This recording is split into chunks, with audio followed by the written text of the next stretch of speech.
Bon après-midi à tout le monde. I am Clara Schwiner from the Education Community Engagement and Cultural Program here at the McCord Museum. On behalf of the museum team and of the McGill School of Continuing Education, I welcome you to this meeting in the series The McGill-McCord Dialogues, presented as part of the bicentennial celebrations of the McGill University and the centennial of the McCord Museum, and in connection with Parachute Subversive Fashion of the 80s McCord Museum exhibition, which will open its doors to the public next month. Avant toute chose, je voudrais d'ailleurs reconnaître que le musée McCord est situé sur un territoire qui est fréquenté et occupé depuis des millénaires par les peuples autochtones et qui n'a jamais été cédé par voie de traité. La nation Kanien'kehá:ka démontre toujours un fort attachement envers ce territoire qu'elle nomme Tiohtià:ke. Reconnaissant notre passé colonial et ses conséquences désastreuses pour les premiers peuples, le musée McCord considère qu'il est de son devoir de contribuer à une meilleure connaissance des cultures autochtones et à leur revitalisation. Ce sont 3 dialogues de cette série qui ont d'ailleurs abordé des questions proches de cette intention, notamment la conférence d'hier de David Carrière-Acco, membre de la communauté Cree Peter Ballantyne en Saskatchewan. Today's presentation relates to the Parachute Subversive Fashion of the 80s McCord Museum exhibition. Founded in Montreal in 1977, the Parachute brand quickly became an international fashion phenomenon. The exhibition will feature garments, photos, and archives in an evocative scenography that reveal the visionary thinking of Parachute creators, the designer Nicolas Pelly and the architect Harry Parnasse. Nicolas Pelly and Harry Parnasse approached design critically and conceptualized dressing and parachute as a provocative and fashionable way to defy mainstream convention and hegemony. I will now let Dr. Carola Wheel, Dean of Continuing Study at McGill University, address a few words. Just before, I would like to thank her as well as Dr. Carmen Cilicia, Associated Professor and Director of Indigenous Relations Initiative, Paula Bernardino, Chair of the School of Continuing Studies Bicentennial Committee, and several other members of the school for all the reflections and the work invested in preparing for today's meeting and those to come. Thank you.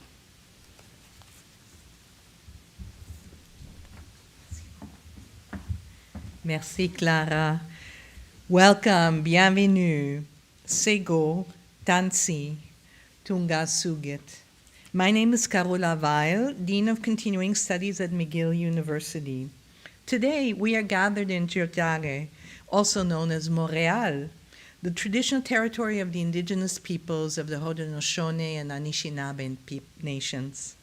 McGill honors, recognizes, and respects these nations as traditional stewards of the lands and waters from which we host today's event in the spirit of the Longhouse, or gathering place, that used to bring people from all over together in Kanagawa.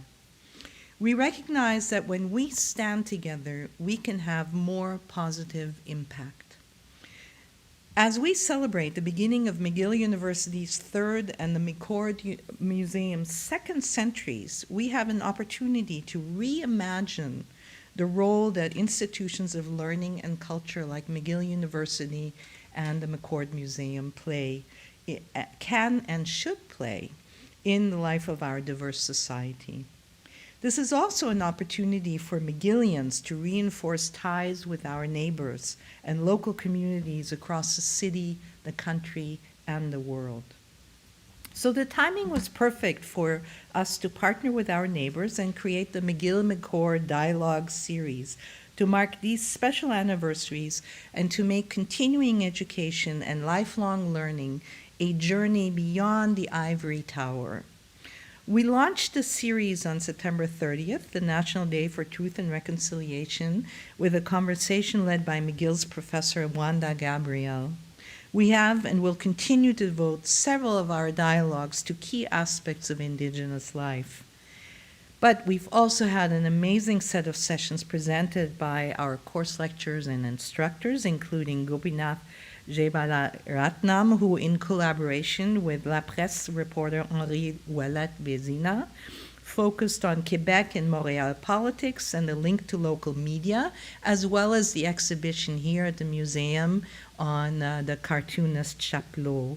And yesterday, we took a trip back in time to the Great Peace of Montreal of 1701. Both that aligned with the very interesting exhibit of photographs on McGill College Avenue, which will be closing, I think, this weekend, October 17th. So for those of you who are in Montreal and here and haven't had a chance to look at it, I encourage you to come and see it. If you've missed any of these sessions, the recordings are available on the School of Continuing Studies YouTube channel. These dialogues are here for you, our community of friends, neighbors, students, alumni, and colleagues, to actively engage with the ideas, images, and artifacts that McGill and McCord offer to help shape our own knowledge and the future before us. I want to thank my colleagues both at McGill School of Continuing Studies and the McCord Museum for their hard work and creativity in standing up this partnership and series.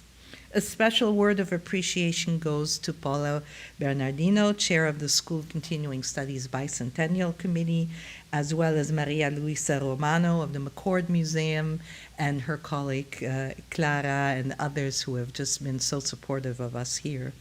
Today, we are very fortunate to hear from two of our colleagues, Maha Daoud and Sonia di Maulo, who will explore the link between visionary thinking and innovation in human resource management on the one hand and fashion on the other, in connection with the McCord Museum's upcoming exhibition, Parachute, Subversive Fashion of the 80s. I will now invite Dr. Nadej Firsova, faculty lecturer and academic program coordinator for leadership and public administration and governance programs at McGill School of Continuing Studies, to come and introduce today's speakers.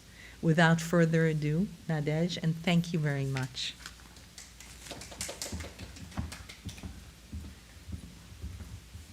Thank you, Carola. Merci.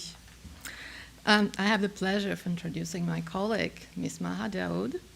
Maha is working at McGill School of Continuing Studies as a faculty lecturer and academic program coordinator of human resources management programs. Her main responsibility consists of updating programs to meet the job market needs. Maha is passionate about her teaching.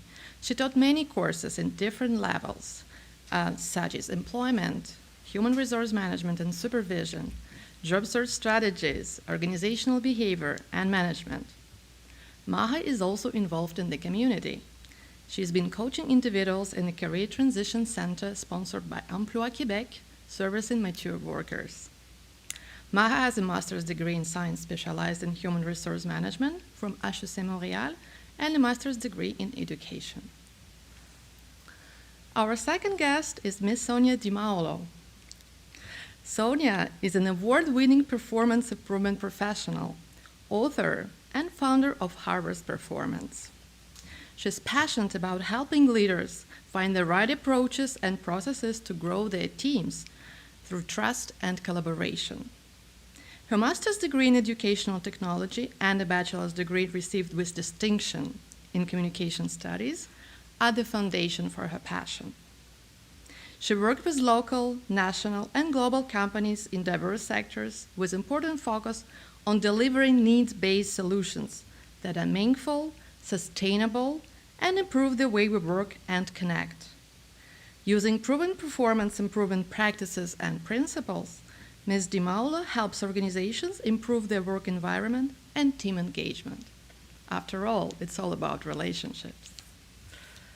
Please welcome Ms. Maha Daoud and Sonia di Maulo.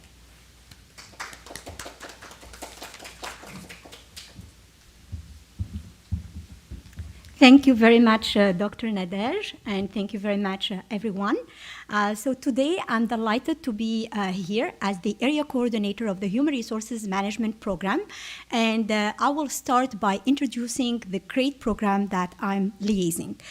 So HR professionals play a critical role in the success of human resources management and in the success of the organization.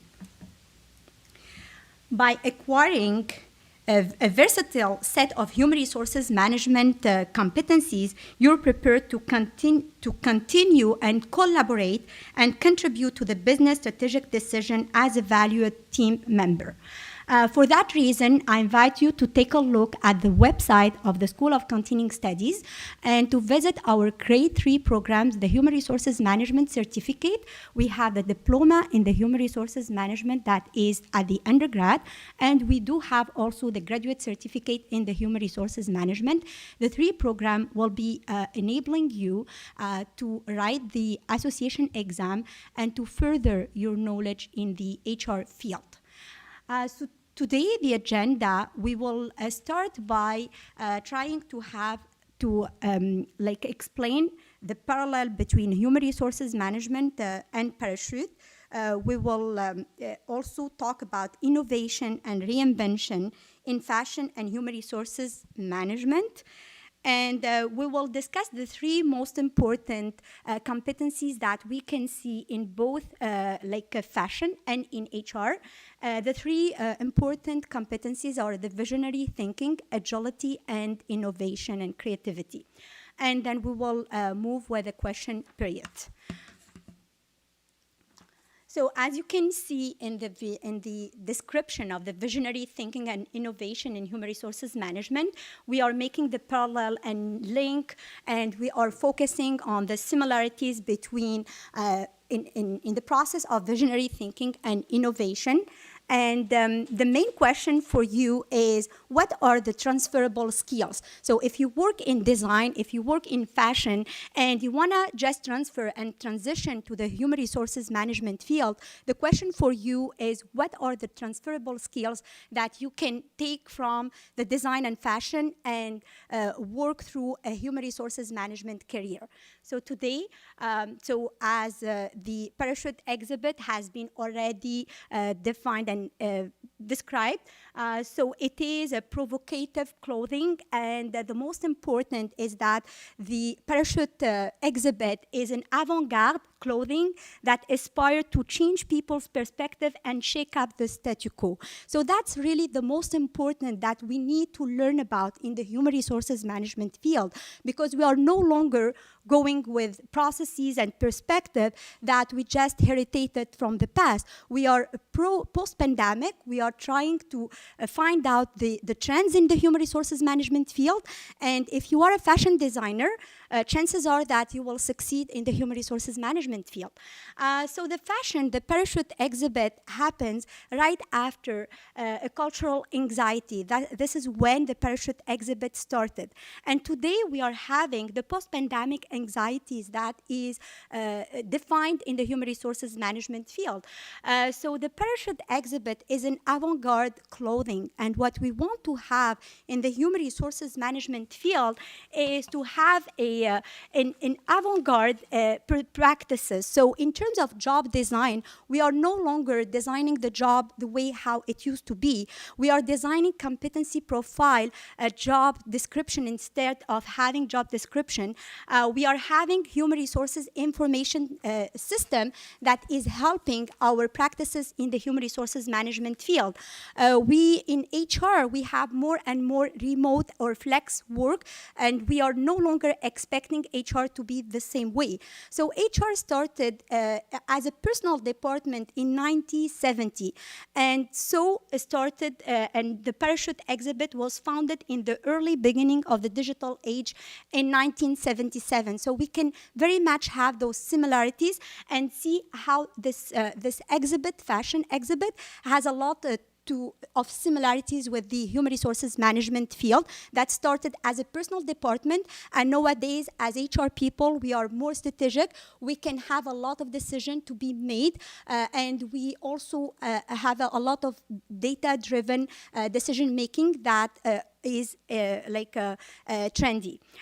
Change people, the parachute has the goal to change people perspective and shake up the statu quo, and so is HRM. So we have to change people perspective and shake up the statu quo. We have to redefine performance system. The well-being of our employee is becoming key in human resources management. So the fashion, the parachute is provocative clothing, and so is the human resources management that need to change the mindset, thinking outside the box, creating empowerment practices. So the human resources management has changed so much to become more strategic and to become more fashionable, more design-based. So we are designing the job, we are empowering the job in a way that is more creative.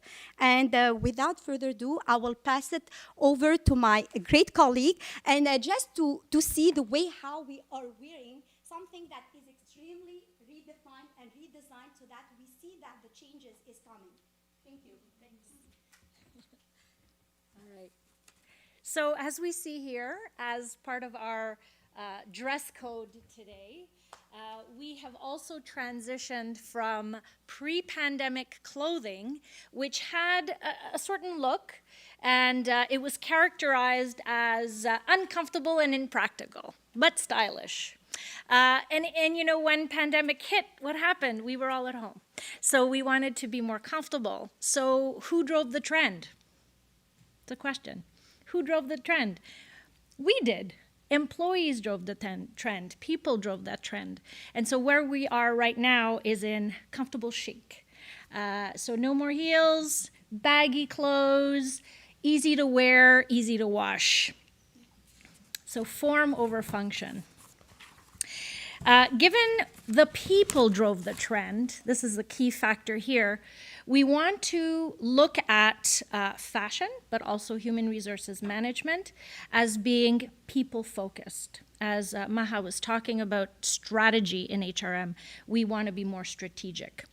So in this next slide, we want to start with the needs of the people. What are the end benefits to our employees? We're going to start with the look at fashion. So instead of starting with the financial benefits and then determining solutions and then looking at the benefits, we really want to change that, which is also a trend. So we want to start with the end benefits. Our clothing is now chic and comfortable. That's what people want. They also want something that's easy to wear and easy to wash. What's the solution? We design fashion that's loose-fitting, comfortable, and durable, flexible as well. If we do this and we design solutions that people want, well, it's inevitable. The financial returns will come. In HRM, same trend. We want to start with what the people want.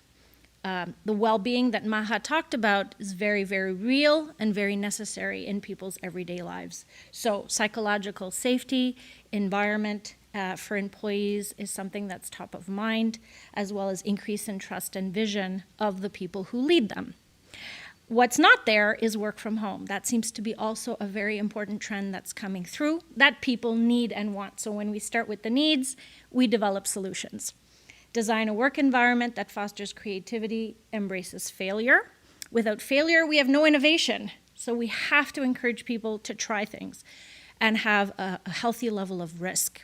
If we do all those things, of course, employees are attracted, retained, and celebrated, and inevitably, the organizations increase their value. Right, so how do we do this in organizations? When do we do this in organizations? So the when is very important in terms of innovation. If you look at this life cycle of an organization, when would you say we should innovate? I'm going to ask you a couple of questions because these are dialogues. But I'm going to invite you to say the answers in your head. So try to figure out when we should innovate. And so the answer is surprising and shocking. Hence, we want to be avant-garde. So if we wait until we're at the maturity stage, it's too late. at the speed of the rate of speed of change today, we cannot wait until we have matured. We have to start the innovation process while we are in our growth phase.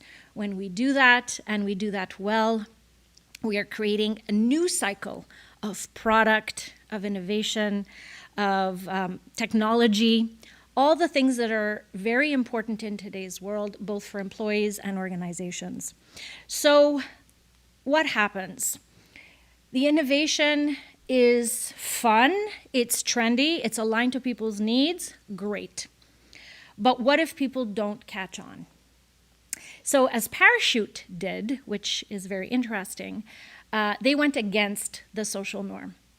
And so they probably, I would say, understood the current climate of the environment at the time. They understood the needs of the people at the time, and they innovated fashion. So we've got the law of diffusion here. As you can see, only 2.5% of us are innovators. I would probably put the Parachute owners in that category, innovators. So it's good news, bad news story. Only 2.5% of us are innovators. What happens is we have those early adopters. You know, they camp out for days to get the latest, newest craze, but they embrace it. They love new stuff, they love change, and they'll be the first investors. And then they will start the trend. And we aim for all kinds of innovations, but especially for human resource management, to create those that momentum that gives us to early majority. If we can achieve early majority, then of course, we're able to have a return, a financial return. As you can see here, that financial return takes off when we've hit that early majority of 34%. So that's the good news, bad news story. The bad news is that 2.5 of us are innovators. That's not a lot. So when we tell our human resources professionals, we must innovate human resource, that's not something that comes natural to us. It's only 2.5% of us. So if you look at your total employee base of human resource professionals, 2.5% will be able to do what you're asking them to do. The good news is 100% of us are reinventors. As babies, when we found out we had hands, oh boy, we could do so many beautiful things. And our rate of reinvention was so fast and vivid. And so we were born with this ability. So that's the good news. 100% of us are inventors. What does that mean? We got to analyze what's good about what we're doing. And instead of recreating or reinventing something completely new, we take what works and we build on that. We build on that based on the needs of the people, the needs of our society, our organizations, and the world.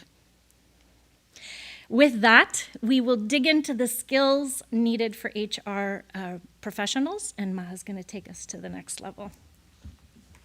Thank you very much, Sonia. I believe that the 2.5% of innovator, we would like you all to be innovators. And for that reason, I have visited the competencies that you need as HR professionals. And the Professional Association have defined the 12 competencies, general competencies that are needed for the HR field. And two competencies are compelling here. The first one is comprehensive vision, and then the second one is agility. And for that reason, as HR professional, we need to possess those two abilities to be innovative and creative. I also have taken a look at the three main families in the human resources management field.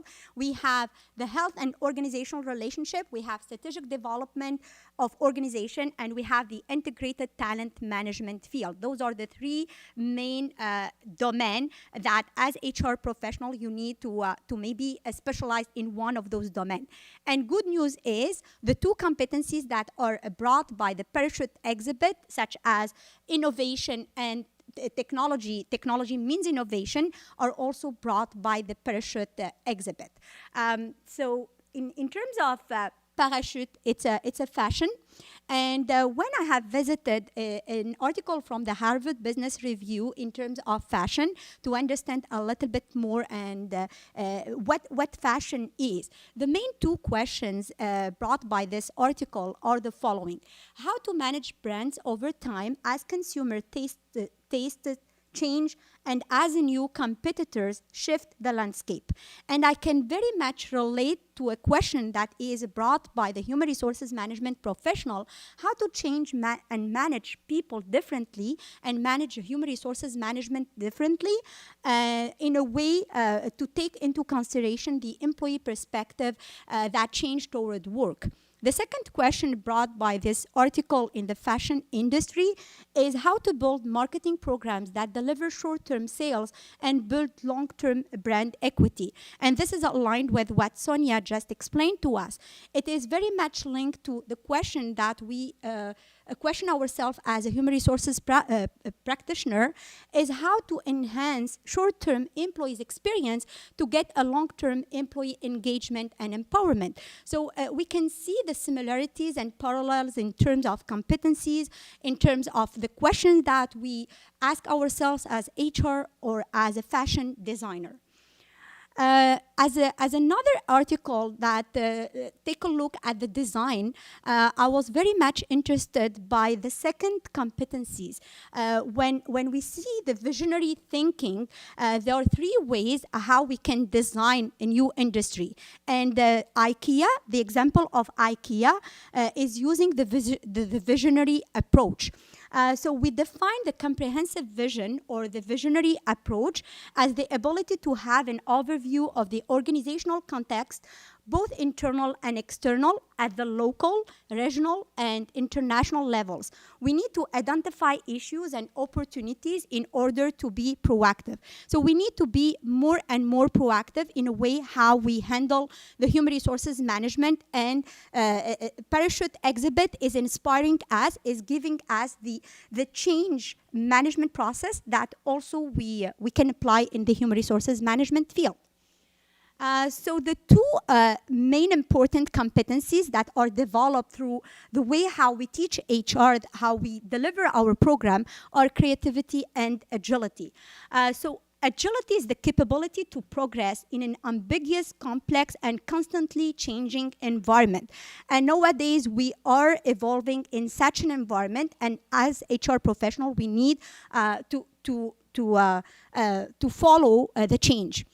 The other important element is creativity. So how to be creative in the processes of HR. So for example, being flexible, having a flex work is creative. Having many tools such as applicant tracking system is creative. A lot of new processes in HR are creative. But we need to think and ask ourselves, what will be the future creative processes in HR? And an exhibit such as Parachute can give us some ideas, because we are shaking the status quo and trying to find out some new ways to think about HR.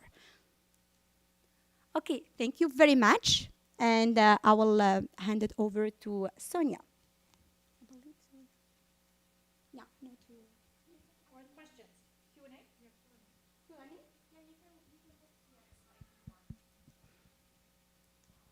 This one? Before? Yep. Any questions? So many questions. Oh, there's... You sit down, maybe?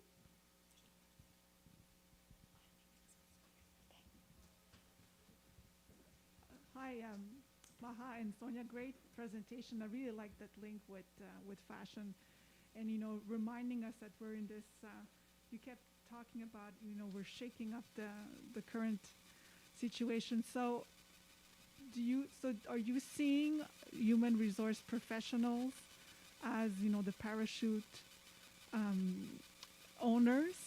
And what else will they need, the human resources professionals, to convince the higher hierarchy in the organizations to embrace this trend early enough?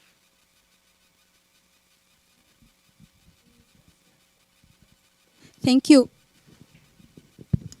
Thank you, Paula, for the question. Thank you, Paula, for the question. I believe in order for the human resources management people to be more powerful, they need to possess two new skills that are the data-driven decision-making, because we are no longer interested in the soft skills only. Of course, change management, leadership, all those skills are needed for the HR professional, but without further knowledge about statistic, about the data, we wouldn't be able to be influential.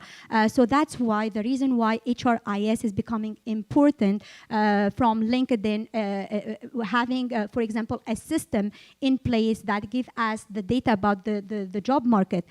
For example, now we have a war for talent. We have shortage of talented people. And if we don't take into consideration the way how sourcing is innovative recruitment process, we cannot do the HR like we used to do it. So we need also to convince the higher hierarchy about how much we are bringing to the table and how much we are saving to the organization. We are becoming more and more decision making, and we develop many competencies. Thank you. I'd like to add something. Is it working? Yeah. So in order for us to bring these new ideas to top management and to see and evolve the trend, as we said, into early majority, I think we need confidence. And as we know, knowledge is power. So the more information, I think the data-driven is perfect, but the more information and the more knowledgeable we are about the current state of our world, and the more we can use our knowledge to advance and produce better working environments, we will be more confident when we have to present these ideas. Communication is key, and how we bring that forward is going to help influence the future of our working environments. So both of you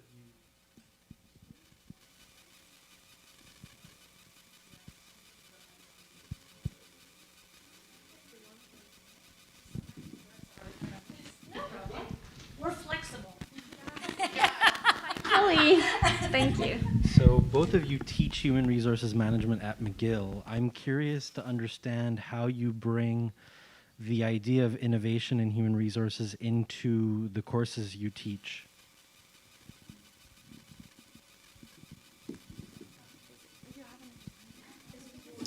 This one doesn't work. So thank you for the question, very interesting. So in terms of innovation, what I do personally is I give the student parent-chair case study, and I don't give them much guidelines about how to do about the case.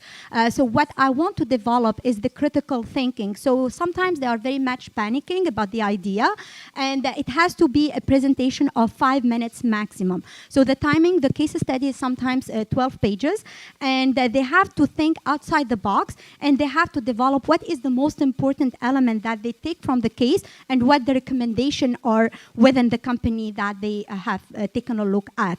And I have seen a lot of creativity and innovation, because sometimes it's not the expectation I got, but it's beyond what I expected from the student that come up.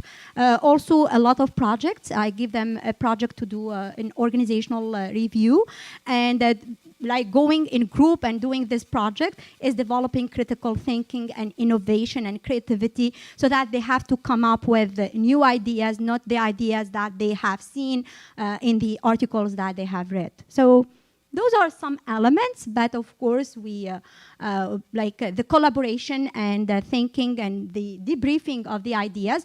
A lot of questions are also raised during the lectures, and I give them a lot of questions and to discuss in groups and debates, and this is how we can develop critical thinking. I'm going to add something that's great. Yes, so I agree with Maha, in putting them in situations that are not fully defined is really, really important. So I see myself more as a guide than a teacher, and currently I'm teaching at Leading Change in Organizations. And so instead of calling them projects, I've called them experiments. So it's okay if it doesn't work. Learning will still happen. And so the idea, just reframing our language a little bit in terms of having experiments, both individual and group, it really takes them off their comfort zone. So that's where the agility comes in and the creativity comes in. And I tell them I'm your guide through this discomfort. This is life. We are constantly in this rate of change. So we need to be able to be comfortable and grounded in disruption. So we're trying to simulate that in the classroom, obviously. Good question.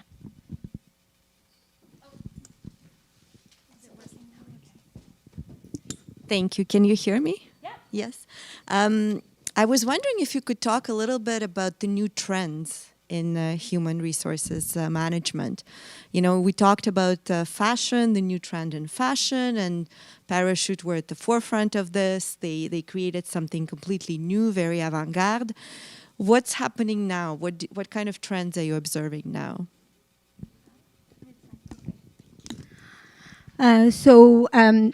I see, like, in human resources management, the biggest trend is that employee experience, like the experience, is more important than the job itself.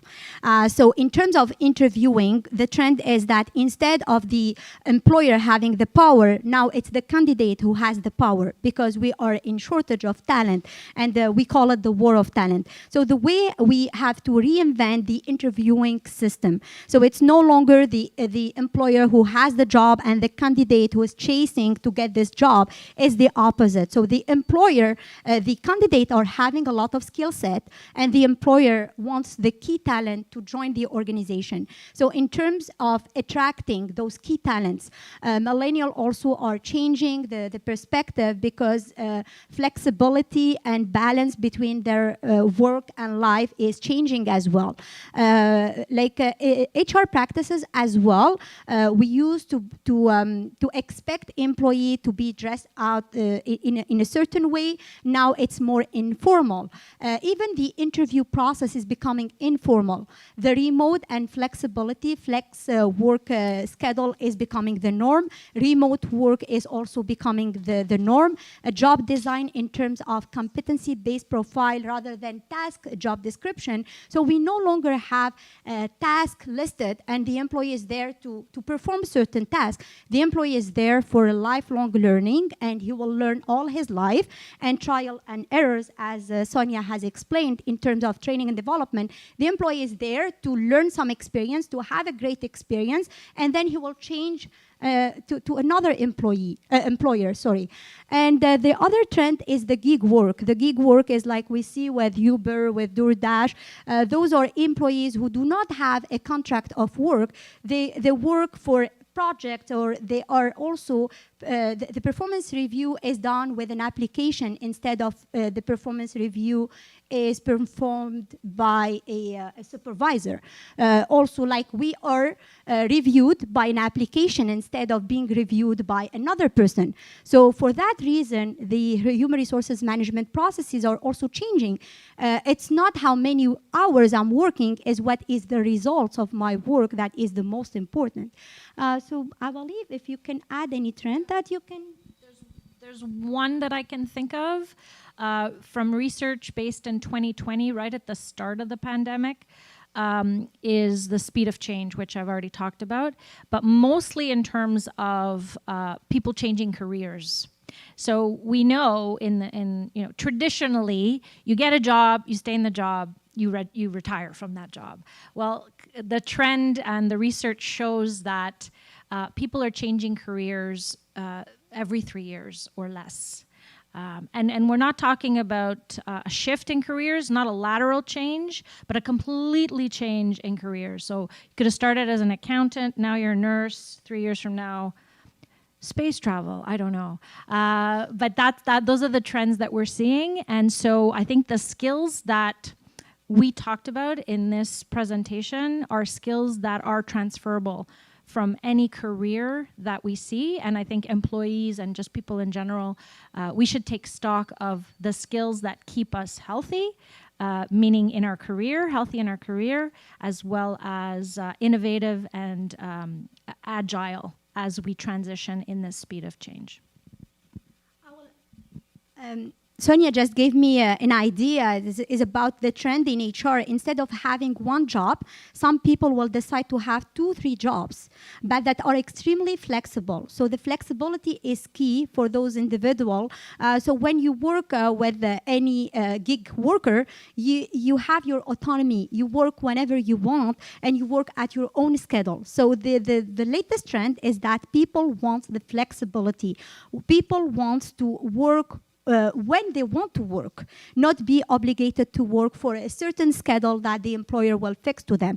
And that's why a lot of, we see when the pandemic hits, the hospitality field, the restoration field was really hit hard because people do no longer want to work with the schedule, with the hours. They do not have this flexibility. And they think outside the box, why not? Like, maybe I can transfer and go to HR. Maybe I can transfer and go to technology. Technology is in demand. So why not becoming a software specialist? So I can do software specialist at the same time as I am a waiter. So it's changing this perspective, changing the way how I have one employer, I have the contract with this same employer.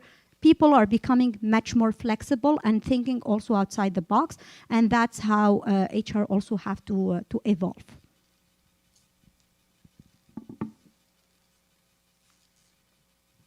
Good questions. I think. All right. You want to Yeah. Go there, Mike. Thank you very much, Maha and Sonia. Interesting discussion and questions. It was you asked my question. Very interesting dialogue. Just a reminder that the next dialogue will be held in 2022, and we do hope to see you all back here. And we'll close with that today. Thank you very much again. Thank you. Well done.